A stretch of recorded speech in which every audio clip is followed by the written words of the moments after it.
earth and heaven bow. Come join in the eternal song. Holy, holy, holy are you, Lord. All creation sings holy, holy, holy are you, Lord.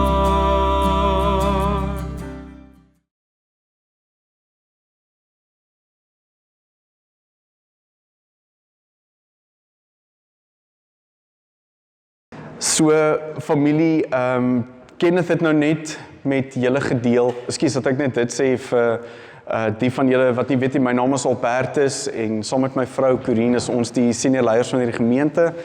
En ja, ons is opgewonde oor dit wat die Here doen. Ons het so 'n jaar terug het ons besluit om ons dienste te verdubbel om Afrikaans. Ons was net Engels om Afrikaans in te bring. En ja, ons is dankbaar vir die feit dat ons dit kan doen en vir wat die Here deur dit doen. En ons vertrou, ek wil julle aanmoedig selfs in hierdie oomblik om weer te sê, ons gaan meer doen om die woord daar buite te kry. Ons besef baie mense weet nie, ons as Every Nation is hier by Mosselbaai nie, en ons gaan dit deur middel van Facebook en klomp maniere doen, net vir ons om te weet, hier's 'n Every Nation, en dalk, party mense ken Every Nation, ander mense weet nie van Every Nation se werk as 'n kerkbeweging en 'n campusbeweging wêreldwyd nie. Maar ons wil die woord so buite kry, maar vir julle ook sê, moedig mense aan vir ons Afrikaans. Hierdie groep is ons verantwoordelikheid om die Afrikaanse diens met mense te deel en mense deel te maak. En by die Engels is dit weer die Engelse groep wat ons aanmoedig, en wat ons sien is, dit is maar vandag na COVID, ons praat baie as gemeenteleiers, dat ons moet versigtig wees dat ons nie, jy weet, bywoning van dienste kan baie wisselvallig wees, maar ons hart bly, nie om te sê dit is nie belangrik nie, maar om te sê, wat doen ons as ons by mekaar kom? Wat doen ons met die mense? Wil ons almal soos laasweek, ek meen laasweek onthou dat dit was amazing, toe ons die groep by mekaar gehad het, ons het hierdie saal omtrent vol gesit, toe ons een diens gehad het in ons Engels en 'n lekker social, as julle dit gemis het, was so amazing. Maar wil ons dit hê, of wil ons elke persoon in ons gemeente regtig help en opbou en sien dat hulle genesing kry en sien dat hulle heelheid kry en sien dat hulle toerusting kry sodat hulle Jesus kan leef. Want dis wat ons almal wil doen. Ons wil Jesus leef. Ons wil Jesus wees vir ander mense. Hoe dit ook al gebeur, en die Here gebruik ons op soveel verskillende maniere. En ek word aangemoedig deur stories wat ek hoor in ons klein groepe. Ek is self deel van 2 van ons Connect-groepe, van hoe mense net spontaan in hulle werksplek en verskillende plekke net Jesus is vir mense. En dit is my bemoedigend dat dit gebeur. Ek en Corine droom al die jare daarvan om dit te sien in ons gemeente, en dit gebeur. En prys die Here vir dit. Ek wou eintlik Elrinda vanoggend hier gehad het. Hulle het nou Pretoria toe gery, hulle gesin, maar ja, ongelooflike nuus wat ek wil hê, sy moet kom deel, net oor hoe sy getrou Jesus verander was, en wat gebeur het as 'n resultaat, daar in Dannebaai waar sy woon. So, en dan wil ek teruggaan wat ek nou eintlik begin sê het ek myself in die rede geval. So, Kenneth het nou gepraat van Gerard en Teresa vanoggend, en dit het my net laat dink aan die wêreldkonferensie, wat ons nou in Manila het. So, wie van julle wil, wat was daai datums? Ek dink dit is die 16de tot die 18de. Kom ons gaan bask by dit om julle almal daar te kry. Man, ek wens ons kon julle saamvat na Manila toe, na die Filippyne, wat is dit die 16de Maart gebeur vir 3 dae, maar waar Gerard hulle roeping ervaar het om na Thailand toe te gaan, was by dieselfde Go-konferensie, maar toe dit in Kaapstad by die City ICC was, 3 jaar terug, was ongelooflik. Wie van julle het saam gegaan? Steek gou hande op. Yes, amazing. Dit was incredible. En ons was 'n groepie van, ek dink net oor die 40 of daar rond 40 wat gegaan het. En dis daar was een oggend waar dit Nations Morning, so iets. En toe was daar 'n geleentheid en hulle het so sterk ervaar die Here roep hulle vir die nasies. En nog nie geweet waartoe nie. Gebid en maande gevat oor die Here vir hulle sê Thailand. Dis amazing. So natuurlik weet ons dis die realiteit, die meeste van ons gaan bly, maar mag ons nie sê dat die Here ons nie dalk gaan roep op 'n laat avontuurie. Maar terwyl die res van ons hierso bly, kom ons het soveel geleenthede om hulle te bemoedig. In fact, ons as 'n gemeente het begin fondse vir hulle spaar om vir hulle ietsie te kan gee as 'n boost en te kyk hoe kan ons aanhou saai in die werk van Thailand as 'n gemeente. Ons bid in ons gebedsgroep baie keer op donderdagaande vir hulle en as 'n gemeente. En dit is maar net een van die plekke waar ons kan deel wees. Maar ek wou eintlik maar genoem het om julle so half te trek. Daar's een ander koppel in die gemeente wat ook saamgaan en ek en Corine, ons het die voorreg. Ons is so dankbaar dat ons dat dit uitgewerk het, dat ons die konferensie gaan bywoon. So ons sal vir julle die opnames en die toerusting en die boeke bring en net van 'n familie wat sê, yes, kom ons bou koninkryk. Crazy goed gebeur in die wêreld, Iran, Midde-Ooste, mal goeters gebeur. Maar God is in beheer en God bou sy koninkryk. En oral waar ons is, waar die Here ons in die wêreld geplaas het, wil hy net hê ons met Jesus verteenwoordig. Dis waar die hele boek van Handelinge gaan, dat dit van Lukas oorgegaan het, wat Jesus nou sy werk deur ons aanhou, soos wat ons net lief is vir mense. En ek wil vandag vir julle dankie sê. Ek wil vir julle dankie sê vir hoe julle mense, ek dink aan, nou wil ek name noem, maar Willem en 'n paar ouens hierso wat manne genooi het, sommer na manne maandag, hier's 'n paar van julle wat onder andere gedoen het, en dan sal klomp ander maniere, net om vir mense lief te wees. As jy vir mense genuinely lief het, en hulle weet dis eg, dan verteenwoordig ons Jesus verander. En dan wil ek nog een ding net vir oggend, voordat ons in die boodskap gaan inkom, net uit gehoorsaamheid aan dit wat ek ervaar, die Heilige Gees vir my sê. Ek wil vra dat ons 'n oomblik net ons oë toemaak. Ek wil dit eintlik tydens die musiek en die lof aan aanbidding gedoen, maar kan ons oë net vir 'n oomblik toemaak? En ek wil net 'n uitnodiging hierso maak, spesifiek vir mense wat ver oggend hier sit en sê, as ek jou hierdie vraag vra, het jy 'n stuk seer in jou lewe of in jou hart soos jy ver oggend hier sit? Klein, medium, groot, maar of die ander woord wat by my opgekom het, is net teleurstelling. Daar's net 'n teleurstelling en dit knaag aan jou, dit knaag aan jou gedagtes. En terwyl almal so oë gesluit is, wil ek vir jou net 'n geleentheid gee, om net jou hand op te steek, dat ek kan weet, jy kan dit weer afhaal. Ek wil net weet, en dan wil ek gaan ek vir julle bid vir die. Okay, dankie, ek sien daar, wie is al nog? Okay, sure. Dankie vir daardie hande. En ek wil julle bemoedig met hierdie, nee, God het so hard om genesing te bring, om bemoediging te bring. Ek kyk na my eie lewe en ek kyk wat die Here in my lewe kom doen het, en hoe ek hom nog steeds elke dag nodig het. Maar meer as my woorde wat ek kan bied, is amper soos Petrus en Johannes toe hulle geloop het en gesê het, silwer en goud en geld het ek nie, maar wat ek het, gee ek vir jou, in die naam van Jesus. So nou bid ek, in die naam van Jesus, Here, dat U elke stuk teleurstelling nou sal kom aanspreek. Elke stukkie teleurstelling.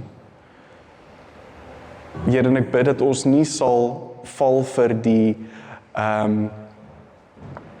dalk net die idee dat ons moet die antwoord, dat U gaan vir ons die antwoord of die oplossing in ons gedagtes gee. U sê in die woord, vertrou op my met jou hele hart en moenie op jou eie verstand staat maak nie. Moenie jou eie gedagtes vertrou nie. En so Here, ek bid dat U ons sal kom vrymaak, elke een wat seer het in teleurstelling. Here, en waar dit baie keer ons vasbind, sodat ons nie voluit die lewe kan leef nie. Here, ons wil graag gesond wees, ons wil heel wees, en U kan dit in 'n oomblik kom doen, nou, of U kan dit oor 'n tydperk doen, soos wat U dit beskik, maar ons vra U nou in Jesus naam vir genesing, vir elke seer hart. Here, ek voel net ook elke plek waar daar dalk swaarmoedigheid of depressie is, of dit chemies verwant is, en of dit geestelik of emosioneel, psigies is, Here, dat U dit nou sal kom aanspreek en dit sal kom genees.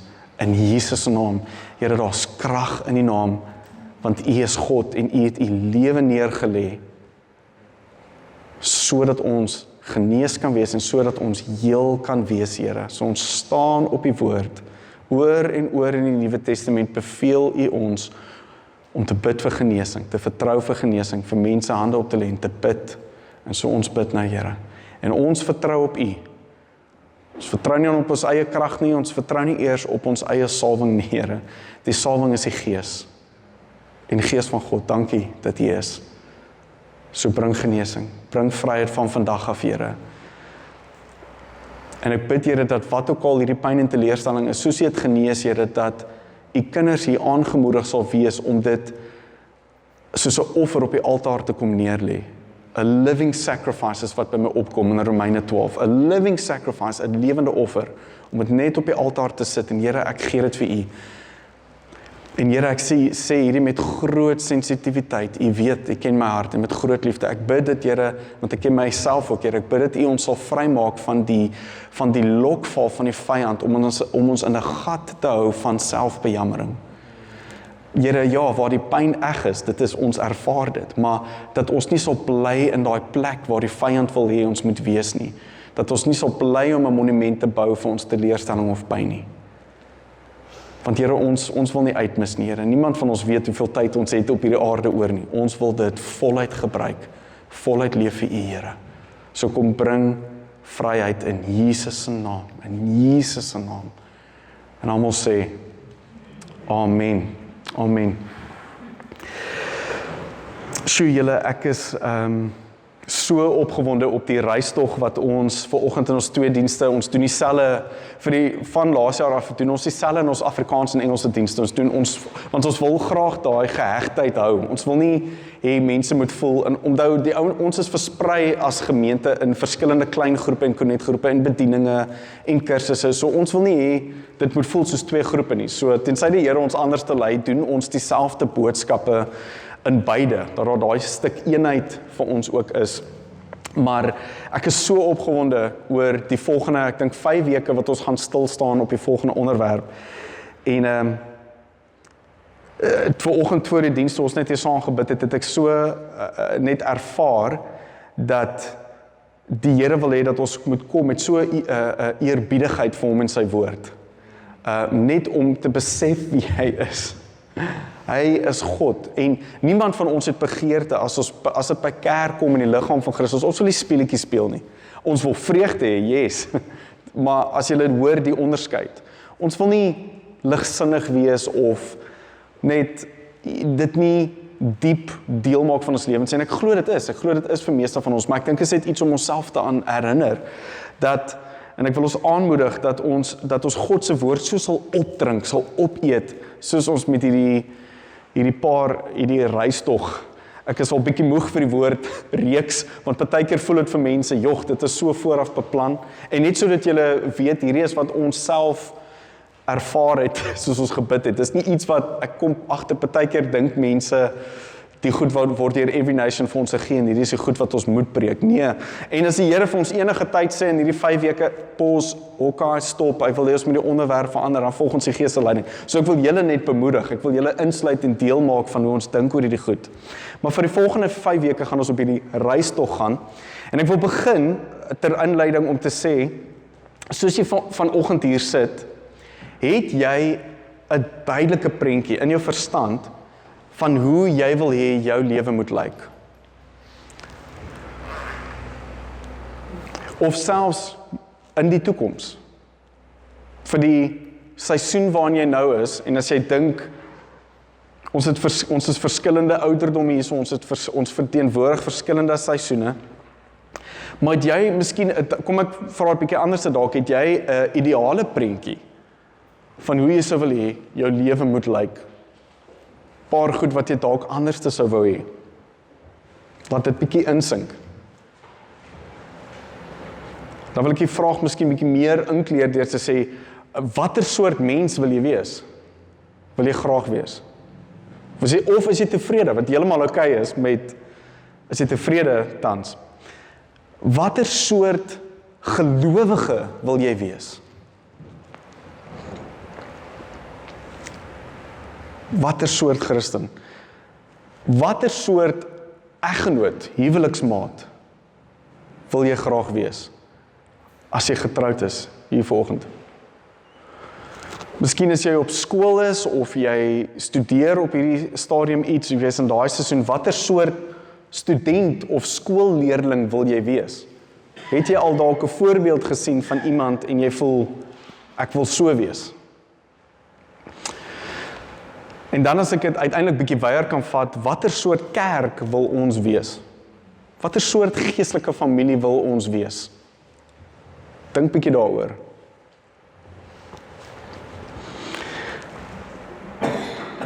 Die waarheid is dat die wêreld, vriende, sal vir ons enige tyd 'n visie of 'n prentjie gee van hoe ons lewens moet lyk. Dit sal baie happy wees om dit vir ons te doen, en dit doen dit. Die wêreld is op hierdie oomblik, soos ons die oggend ons oë oopmaak en jy gryp daai foon en jy sit aan en jy kyk jou boodskappe, is dit aktief besig om op allerlei maniere vir ons 'n prentjie te gee en 'n prentjie aan ons te verkoop. Hoofsaaklik te doen met geluk en sukses, want dit is wat verkoop.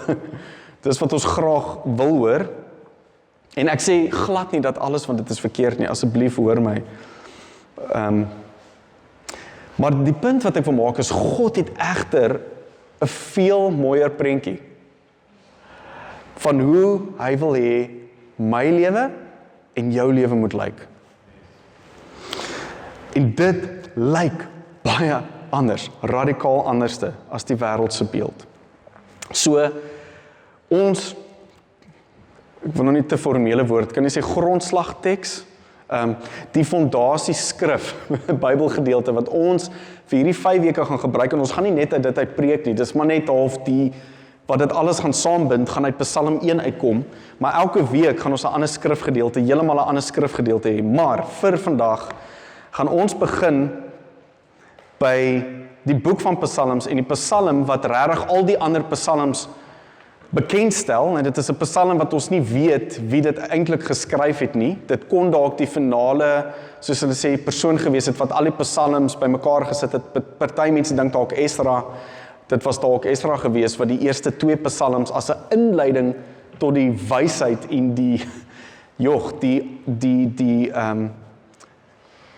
net die krag en die digkuns van Psalms vir ons gegee het. So, dit is Psalm 1 dan. Psalm 1 en 2 is vorm eintlik een Psalm, maar ons gaan Psalm 1 lees en dit sal op die skerm ook vir julle wees. So Here, ons vra nou dat as ons die woord lees, Here, dat U deur dit met ons sal praat, en Here, ons is so bewus, Here, ek is bewus dat elkeen van ons mag dalk hier uitstap met totaal en al iets anderste. En so daarom bid ons, Here, en Gees van God, laat U wil geskied.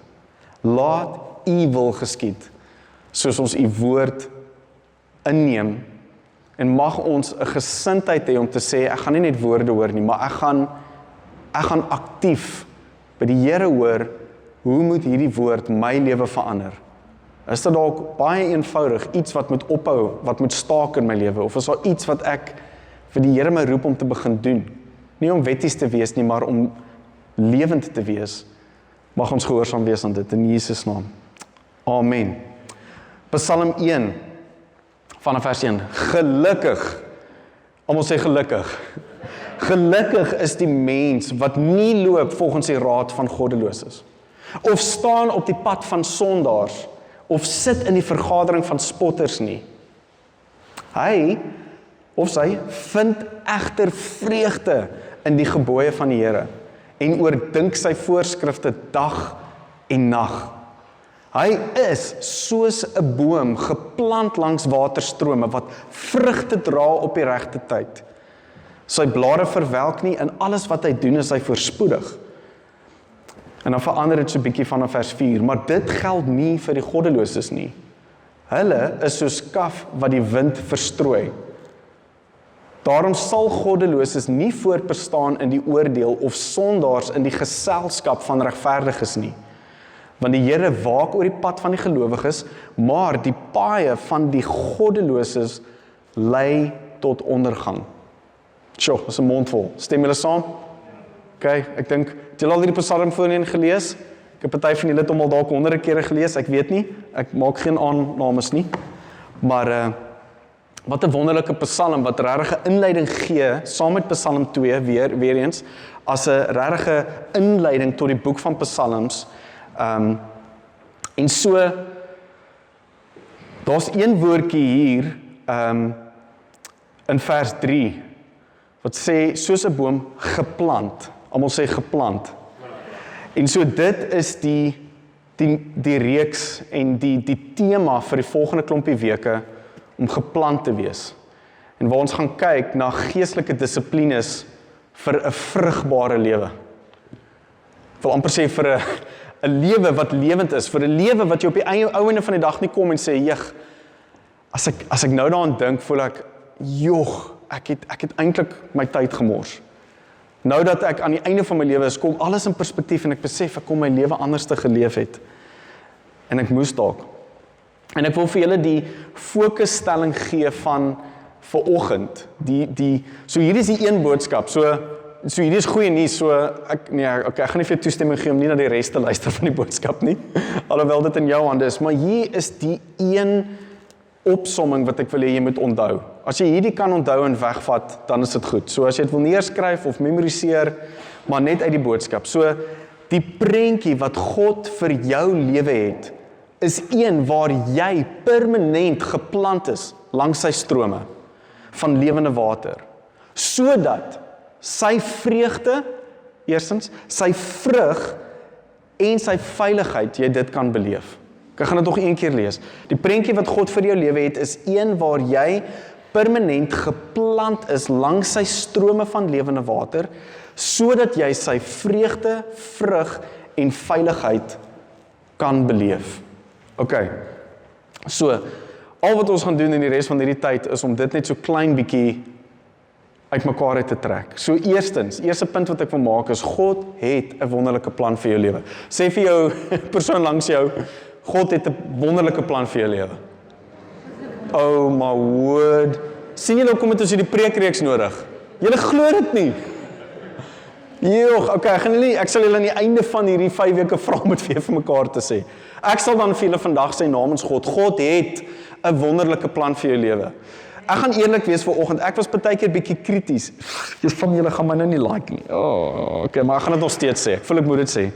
Ek was partykeer soos regtig, gaan nog 'n persoon vir my sê Jeremia 29 vers 11 is hulle favorite geliefkoeste vers, of gaan dit nou op elke koffiebeker wees en elke Bybelsakkie, maar dit is 'n ongelooflike skrif. Ek dink partykeer ons mis so bietjie die konteks, maar dit verteenwoordig nog steeds God se hart. Die planne wat ek vir jou het, is planne van voorspoed, nie teëspoed nie. Voorspoed, nie teëspoed nie. So God het 'n wonderlike plan vir jou lewe. Sy plan is goed. Dis mooier as wat jy ooit kon droom. Jy kan probeer. Dis wat Efesiërs 3 vers 20 sê. Veel groter as wat ons kan dink of droom. Of onsself verbeel, kan hy doen. 'n Party van julle sê dalk volgende, yeah right. Yeah right. En ons gaan daarby uitkom. Maar die wegspringpunt in hierdie Psalm is dat God het 'n amazing plan vir jou lewe. En wat is daardie plan? Psalm 1 sê dat God se plan vir jou is om soos 'n boom geplant te wees langs strome van lewende, nie dooie of brak of vuil, lewende, suiwer, life-giving water. En wat beteken plant? Kyk, groot boom wat geplant is, daai boom beweeg nie. Hy gaan nêrens nie. Jou wortels skiet diep en jy bly vir jare en selfs dekades lank langs daardie stroom van vars lewende water. Stem julle saam? Okay, vir 'n boom. Dit laat my dink hierdie gedeelte in Psalms en Openbaring 22 vers 1, soos die heel laaste hoofstuk in die Bybel. Aan die einde van die woord van God sê dit: "Toe het die engel aan my die rivier met lewegewende water gewys. Dit is helder soos kristal en vloei vanaf die troon van God en van die Lam. Tussen die hoofstraat van die stad aan die een kant en die rivier aan die ander kant staan die boom van die lewe. Dit dra 12 keer per jaar vrug. Elke maand dra hy sy vrugte. En die blare van die boom gee genesing aan die nasies." Ja, dat ons sulke bome sal wees. Dat as mense van ons blare pluk, dat daai blare genesing vir die nasies is. Want ons dra mense, ons dra Jesus se hart, ons dra visie, ons dra die nasies op ons hart. Sonder dat ons ooit 'n sendeling oor see hoef te wees. Ons dra nasies en dit bring genesing vir die nasies. Want van hier af, ons het tegnologie en ons kan bid en ons kan geld gee en ons kan klomp dinge doen. En ons kan bemoedig en ons kan aanmoedig. En ons kan bid en ons kan bid en ons kan bid. En die blare van op ons boom kan genesing gee vir ander. En ek weet, party van ons sit dalk hier en julle sê, wys my die bome hierso wat lewe het, want ek kort self van daai genesing. En dis oukei. En dis oukei. As dit die seisoen is waarin jy is op 'n veilige plek en ons wil hê dat jy genesing moet kry, dat jy heling moet kry. Ons het counselling, ons het sozo, ons het 'n klomp, wel ons doen sozo dalk 'n bietjie anders te baie keer, maar ons het 'n paar goed wat ons gebruik om mense te help om innerlike genesing te kry en daai pastorale hart in te bring. Dan in vers 17, ook in Openbaring 22, hoor net hierdie, die Gees, Heilige Gees en die bruid sê toe, kom. En elkeen wat dit hoor moet sê, kom. En elkeen wat dors het, moet kom. Elkeen wat smag na die lewegewende water, moet kom haal, verniet. Is dit nie amazing nie? Kom haal, verniet. So, prakties, water bring altyd nuwe lewe. My gras op die oomblik by die huis en die plante, jog, is nou gelukkig weer groen. Ek was bietjie bekommerd na Desember wat ek weg was. Ek weet nie of julle dit oplet in Mosselbaai. Baie keer as ek so kyk na dele van Mosselbaai, as ek miskien van Hartenbos se kant af dorp toe ry op Louis Fourie, lyk dit vir my ons is soos in iewerste Suid-Amerika, Texas, Cowboy Town, en so droog, jy weet, maar daar's letterlik groenigheid, en dis dalk deel van dit met die brande, maar groenigheid wat opkom, en prys die Here vir die reën, en sal ons aanhou bid vir die boere, en vir die back and close seer, en vir al die dinge, dat die Here sal help. Maar slegs God se strome van water gee ware lewe. Kyk, hierdie gee fisiese lewe, gewone water, maar God se water gee iets. Daai water wat Jesus vir die Samaritaanse vrou beloof het, gee iets wat niks anders te kan gee nie. En ek wil ons moet by daai gedagte bly. Maar om daai water te drink, moet ons prakties, baie reël, prakties geplant wees naby dit. Nie so nie? Ons moet naby dit geplant wees. En dis presies waaroor ons die volgende paar weke gaan praat, oor geestelike dissiplines. En dit kan ons baie goeders noem, ons kan dit oefeninge noem, jy kan dit gewoontes, geestelike gewoontes noem. Maar dit bring my by die tweede punt, en dit is, ons het 'n keuse, nie 'n keuse nie, ons het 'n keuse of ons daardie plan van God, die wonderlike plan wil aangryp, of nie. Ons het 'n keuse. God gaan ons nie forceer nie, ons gaan mekaar, niemand in hierdie kerk gaan jou ooit forceer nie, ons gaan jou net aanmoedig, en dit is hoekom ons hier oor preek. Die skrywer van Psalm 1 maak dit duidelik dat daar twee moontlike paaie is. Die pad van die regverdige, dis die eerste pad, is soos die wat langs strome lewende water geplant is. Maar dan is daar ook die pad van die goddeloses of die sondaars wat beskryf word. Hulle is nie geplant langs hierdie strome lewende water nie. En vers 4 sê dan maak dit duidelik, hulle sê hulle die goddeloses is soos kaf wat deur die wind weggewaai word. Weet julle wat kaf is? Kyk, dit is daai oneetbare droë omhulsels van graankorrels. Okay? Daai weet julle min of meer. Okay? So dis baie lig, die wind vat dit net, dis dood, daar's geen lewe in dit nie en dit is nie so is heeltemal 'n ander prentjie. Dink nou aan daai droë omhulsels en vergelyk dit met 'n groen, groot, sterk, vrugbare boom met lewe in sy blare wat konstant vrug dra. Ek meen, is dit nie amazing hoe die skrywer met soveel kuns hierdie kontras vir ons gee, van die pad van die regverdige en die pad van die goddelose. En dis dan presies wat die pad van die regverdige skei van die pad van die goddeloses, waar hulle geplant is. Is dit by lewende strome of by 'n giftige stroom? Waar stream jy van af? Okay, vandag waar ons so baie stream, jy weet, Waar is jou strome? En ek moet sê, daai was actually nie, dit was toe ons bietjie saam, ek moet eerlik wees, ek het nie met daai opgekom nie, maar waar stream jy van? Waar stroom jy vandaan? Waar is daai strome wat na jou toe kom? Waarna luister jy? Waarna kyk jy gereeld? Watter opinies luister jy na die meeste, of word jy die meeste aan blootgestel? Want dis alles jou strome. En dit, vriende, is presies waar geestelike dissiplines inkom. En die tekort aan geestelike dissiplines in die gemiddelde Christen se lewe is presies waarom so baie Christene en kerke vandag kragteloos en rigtingloos is. Is dood eenvoudig omdat ons nie onsself posisioneer langs die lewende strome nie.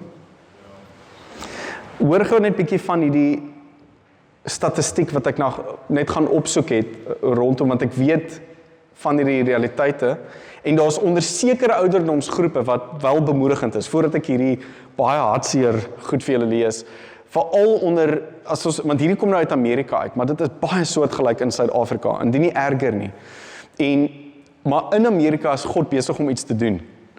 Die jong mense veral, daar is herlewing, daar is ongelooflike goed wat die Here besig is om te doen. Kan ons vir die Here sê dankie? Kan ons vir my hand klap gee, sê dankie Jesus? So, veral onder jong volwassenes gebeur daar amazing goed. Maar nog steeds, hierso, in hierdie opsomming behoort vir jou goeie idee te gee van hoe dit op sy beste in Suid-Afrika gaan, onder Christene. Het sê, slegs so wat 25 tot 35% van Amerikaanse volwassenes lees die Bybel minstens 1 keer per week. Waar is daai strome van lewende water? Slegs so wat 25 tot 35% van Amerikaanse volwassenes lees die Bybel minstens 1 keer per week.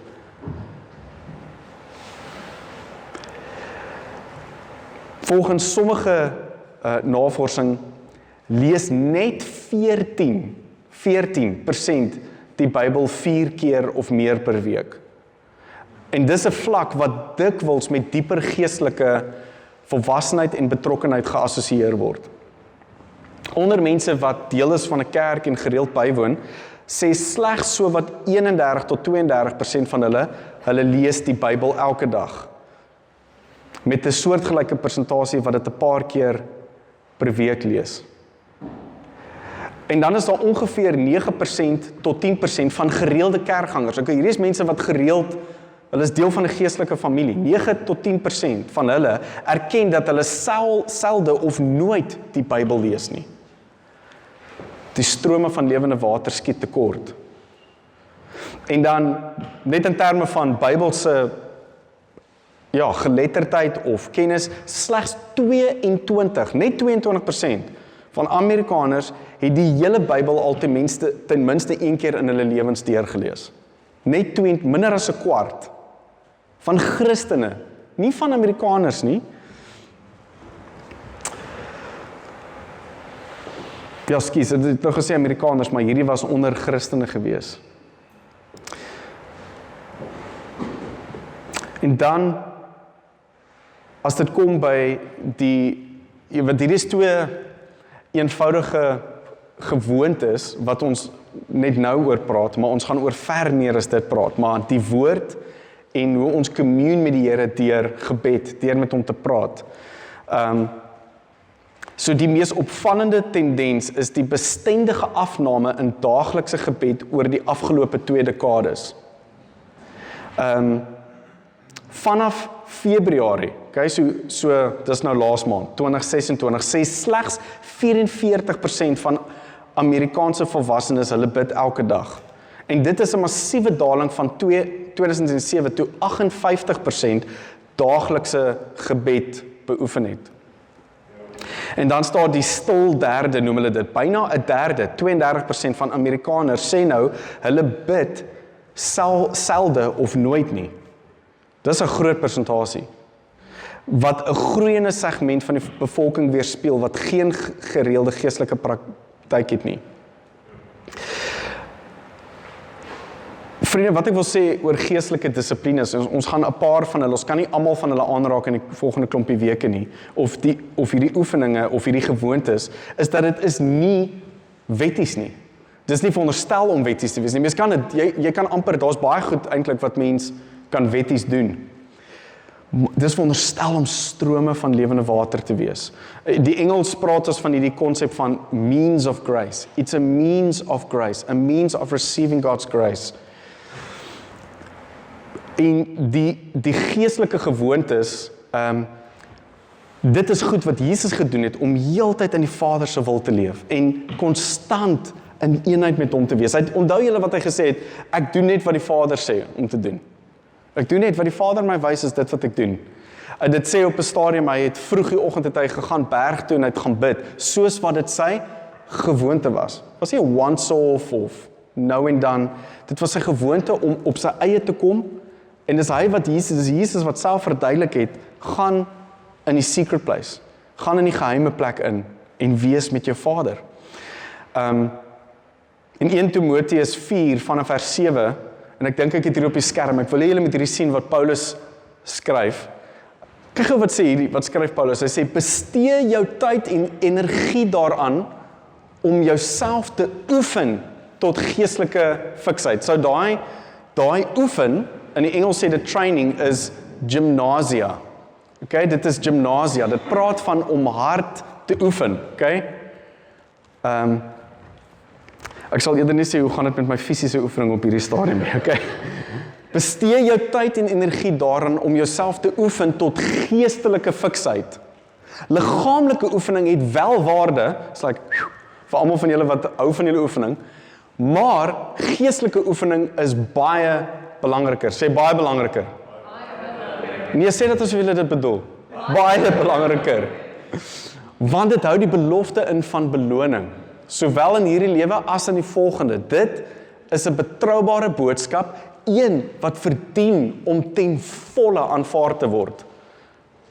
En ek vra myself, kon Paulus dit vir my as Albertus duideliker gemaak het? Hoe belangrike, is dit nie amazing dat hy sê geestelike oefening?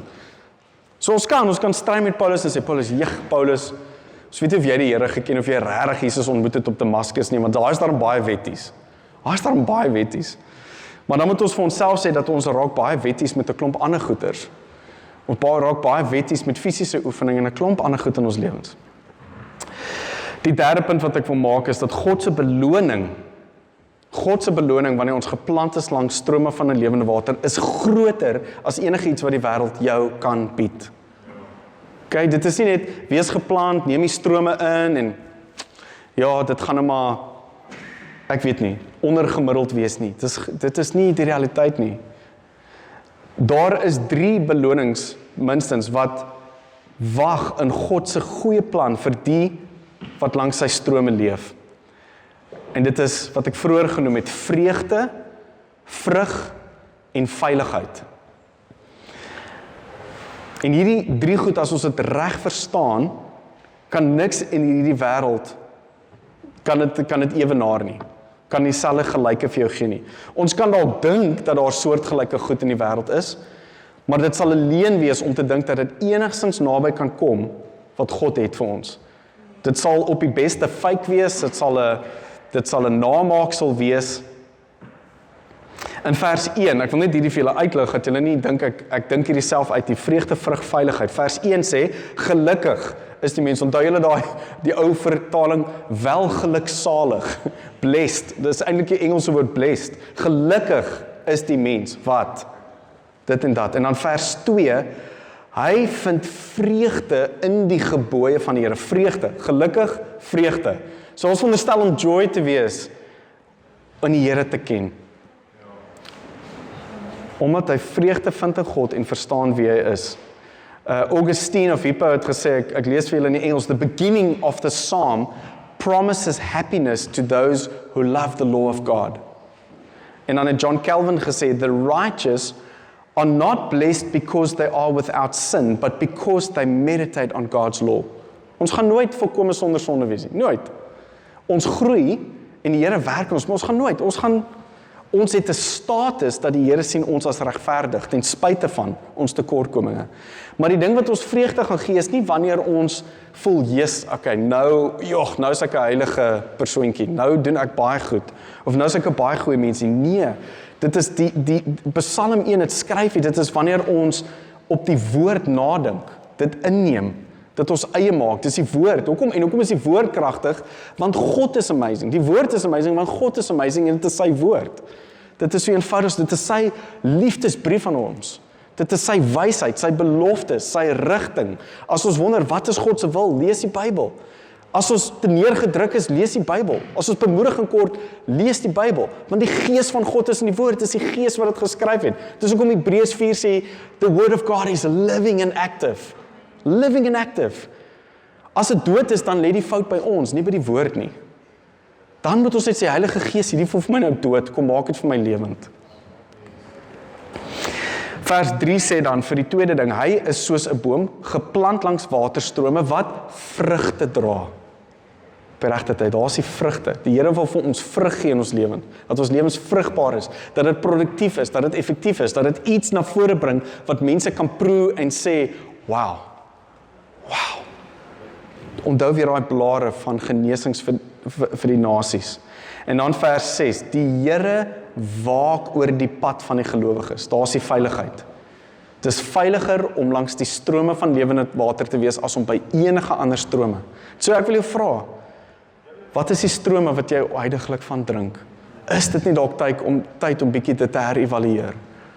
Wat is die nuus wat ons luister? Wat is die goed? Ag maar, weet jy, ek is darm 'n volwasse Christen. Ek gaan myself aan hierdie blootstel. Ek weet om te onderskei. Mag die Here jou daarin lei. Want in die hart hier is, dit gaan nie oor 'n reg en verkeerd nie. Dit gaan oor wat gaan vir jou lewe gee en wat gaan dalk sonder dat jy besef vir jou die dood gee. So 3 goed. God het 'n wonderlike plan vir jou lewe. En ons glo dit by die einde van hierdie reeks, as jy dit nie vandag glo nie, dat jy wel sal doen. Tweedens, ons het 'n keuse of ons daardie plan wil aangryp. Altyd. En derdens, as ons God se plan aangryp, is sy beloning groter as enige iets wat die wêreld ons kan bied. So wat is die praktiese oproep hieruit vir ons? Prakties, hoe kan ons dit prakties maak? Ek wil vir jou die Here gaan dalk vir jou heeltemal iets anders te wys. Ek gee vir jou 'n paar idees. Okay, hier is idees wat ek oor gebid het en vir wil noem. Is neem deel aan hierdie preekreeks. As jy dalk 'n week mis of weg is, gaan luister die boodskap. Is 'n paar van ons wat hierdie preekreeks gaan bedien, gaan luister dalk die boodskap om die omvang van dit. Ons sit hart en siel in hierdie om ons as 'n geestelike familie op te bou. So ver as wat dit vir jou moontlik is my aanmoediging, neem deel aan hierdie preekreeks. Nooi dalk selfs 'n paar vriende om self ook hierdie te kom beleef. So praat met jou vriende oor van die goeters. As die Here jou so lei en as jy die vrymoedigheid voel. Praat met sommige van jou vriende, al is dit jou Christenvriende. Bou hulle op met dit. Dis 'n idee. Derdens, ons is besig met die Purple Book, wat alles te doen het met geestelike dissiplines. Bou jouself, bly deelneem aan dit. Werk, as jy agter geraak het, ek het so 'n bietjie agter geraak. Okay, ek repent. Vang weer op. Hierdie week, begin by die week wat ons mee besig is en neem deel aan dit sodat jy daai woord kan inkry. Dit is so 'n amazing tool. Hierso is iets, ek het nou nie die prent vir julle nie. Hier kan julle die naam onthou en dit Google as julle wil. Daar's 'n boek deur John Mark Comer of John Comer, kan jy onthou? Comer met 'n C. Practicing the Way. Dit het alles te doen met waaroor ons gaan praat oor hierdie volgende 5 weke. So as jy hou van lees, as dit nie jou ding is nie, vergeet wat ek gesê het. Maar as jy hou van lees, Practicing the Way, Practicing the Ways of Jesus, dit gaan alles oor geestelike dissiplines en dit praat oor 9 van hulle, dit is verby skitterend. En dan laastens, begin dink en met die Here dit in gebed deurwerk. Hoe lyk jou geestelike dissiplines? Begin deur te dink, begin met die Here daaroor praat en oor hoe dit veronderstel is om in jou lewe te lyk sodat jy regtig daai boom kan wees. Geplant langs strome wat vrug dra, wat veilig is en nou het ek die derde een vergeet, wat vreugde het. Vreugde, vrug en veiligheid. Kom ons staan saam en dan bid ek vir ons vir hierdie boodskap. Vader, saam as As U kinders sê ons vir U vanoggend dankie dat U vir ons so 'n mooi prentjie gegee het van wat ons lewens kan wees. Soos 'n mooi, sterk, kragtige boom wat sy doel bereik om vrug te dra, lewe te hê, nie dood te wees, nie gevrek te wees nie, Here, maar lewe te hê. En lewe wat vir ander kan lewe bied omdat daar vrug is. En dat dit 'n plek kan wees van veiligheid by U strome van lewende water, nie water wat skade bring nie water wat vergiftig is nie water wat ons laat twyfel en te mekaar maak en wonder, jog, is hierdie nou die regte ding? Maar suiwer water wat vir ons moed gee en wat vir ons die waarheid gee. Want U, Jesus, is self daai stroom van lewende water en U is die weg, U is die waarheid, U is die lewe, U en U alleen.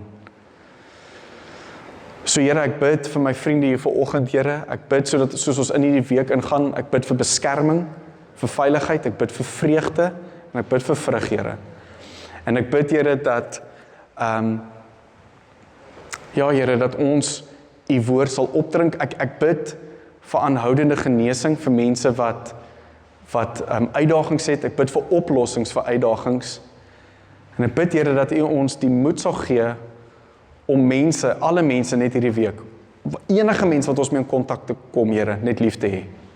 Help ons om hulle lief te hê. Asseblief, Here, ek weet ek het dit nodig, help my, Gees van God, Heilige Gees, kom oor ons, bekragtig ons om mense radikaal lief te hê, en om Jesus vir hulle te wees, op watter manier ook al U ons lei. En ons almal sê, Amen.